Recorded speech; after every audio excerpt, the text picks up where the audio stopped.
Equals, it's Kim. Welcome to my channel, Kim Perfect TV, where we talk about LGBT issues. If you're new here and you don't know what LGBT is, it's lesbian, gay, bisexual, transgender. But we also talk about, things for people who don't identify as LGBT who might want to learn because their friend or their family member has come out to them, or those with whom I disagree may watch this channel as well on occasion and see what I'm up to, and I'd love for them to find something worthwhile here.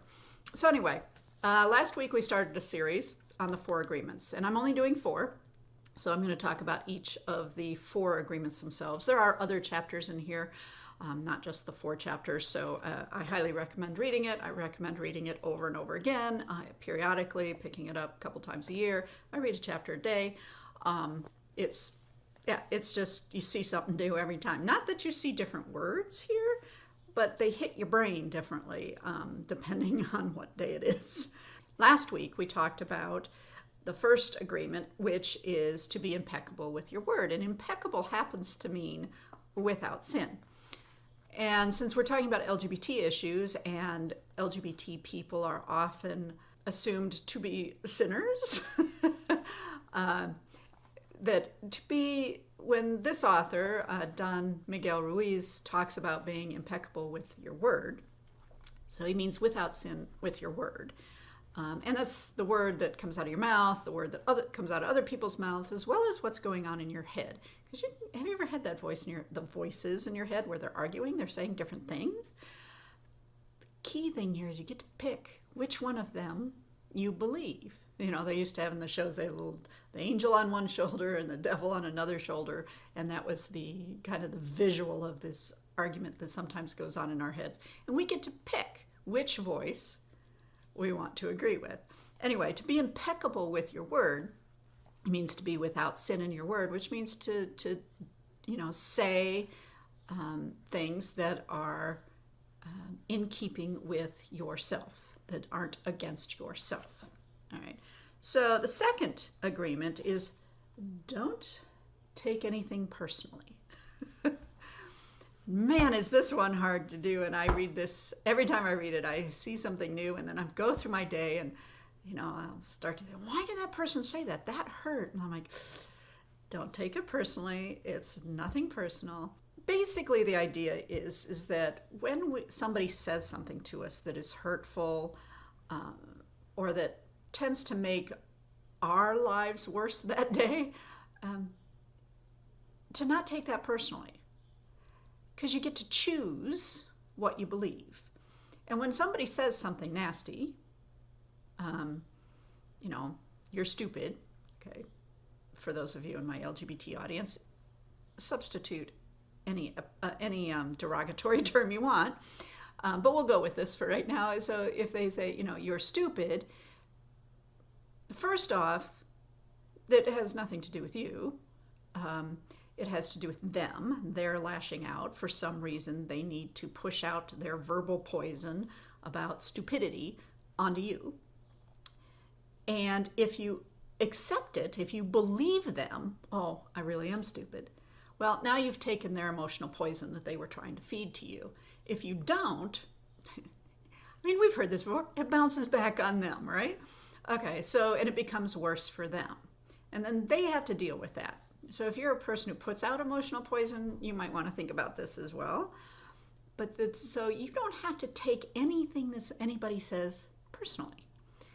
It's their problem. So when people say anti-gay, anti-trans things, yes, it's hurtful, if you choose it to be.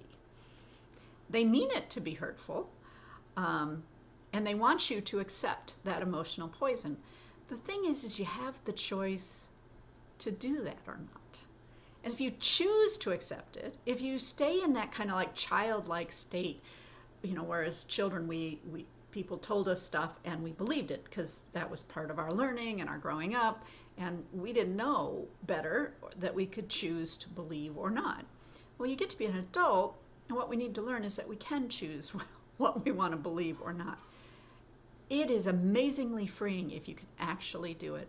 So back to the example, if somebody says you're stupid, there is something that person fears, and they've pushed it off on you because they don't want to face their fear. They don't want to deal with whatever their own personal stuff, garbage is. And so they're pushing it out at you as emotional poison.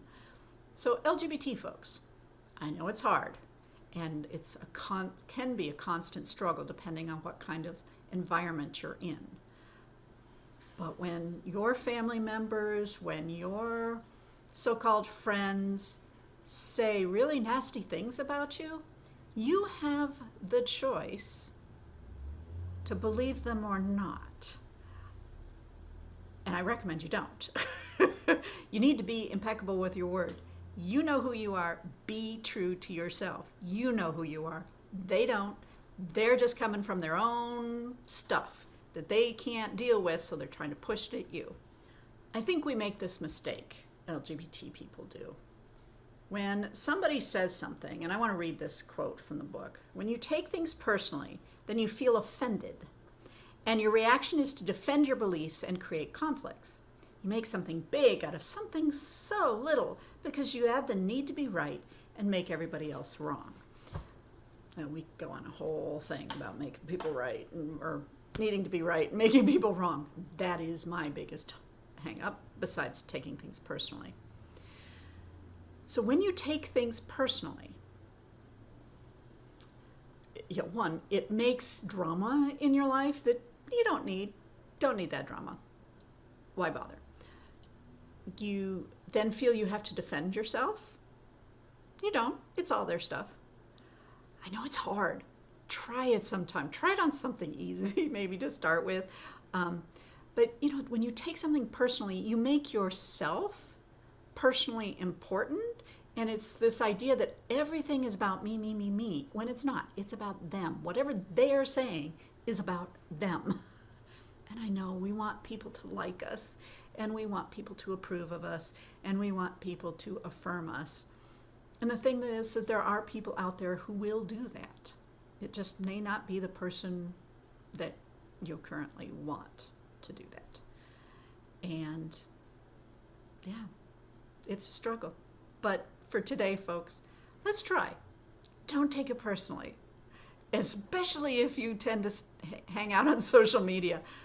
Don't take anything personally. It's all their stuff.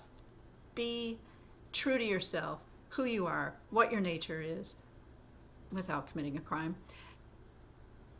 And let's go forward. Let's live in the joy and the hope and the fun and the positivity that we can have if we don't let people who say things get to us, if we don't believe those nasty things that people say.